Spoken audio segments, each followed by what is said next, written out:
शरद पवारांच्या राष्ट्रवादीचे आमदार रोहित पवारांनी आज आम आदमी पक्षाचे राज्यसभेचे खासदार संजय सिंग यांची दिल्लीत भेट घेतली आहे।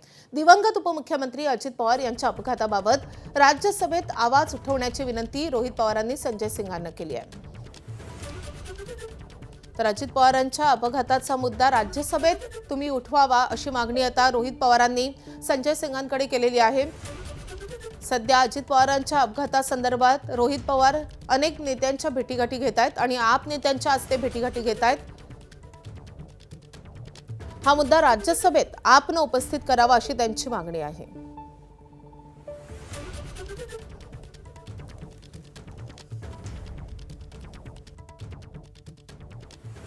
टीडीपीच्या नेत्याचं आणि VSRचं एक जवळचं आर्थिक आणि व्यक्तिगत नातं असल्यामुळे तिथं काही इन्व्हेस्टिगेशन योग्य पद्धतीने होणार नाही, त्यामुळे त्या नेत्याला तिथे ठेवणं योग्य नाही। त्याबरोबर DGCA सुद्धा मोठ्या प्रमाणात रिस्ट्रक्चरिंग केलं जावं अशी एक मागणी आपली आहे आणि त्याच्याचबरोबर 11 रूलच्या अंतर्गत तपास होण्यापेक्षा 12 रूलच्या अंतर्गत तपास व्हावा ही आमची सुद्धा मागणी आहे। आणि एअर इंडियाचं जे प्लेन अहमदाबादमध्ये ॲक्सिडेंट झालं त्यांची सुद्धा तशीच मागणी आहे। त्यामुळे संजय सिंग साहेबांचा अभ्यास चांगला असल्यामुळे त्यांना पूर्ण डॉक्युमेंट दिलेले आहेत आणि नक्कीच ते अजितदादांसाठी आणि DGCA मोठे बदल व्हावेत आणि कुठेतरी न्याय मिळावा यासाठी लढतील असं आम्हाला विश्वास आहे।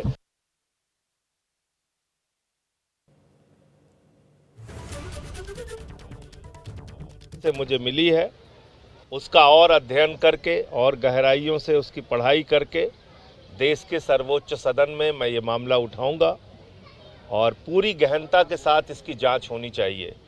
मैंने आज तक नहीं सुना किसी भी एक्सीडेंट में कि ब्लैक बॉक्स में गड़बड़ी आ जाए और अजीत पवार जी के एक्सीडेंट में ये देखने को मिल रहा है कि ब्लैक बॉक्स में सरकार गड़बड़ी की बात कह रही है।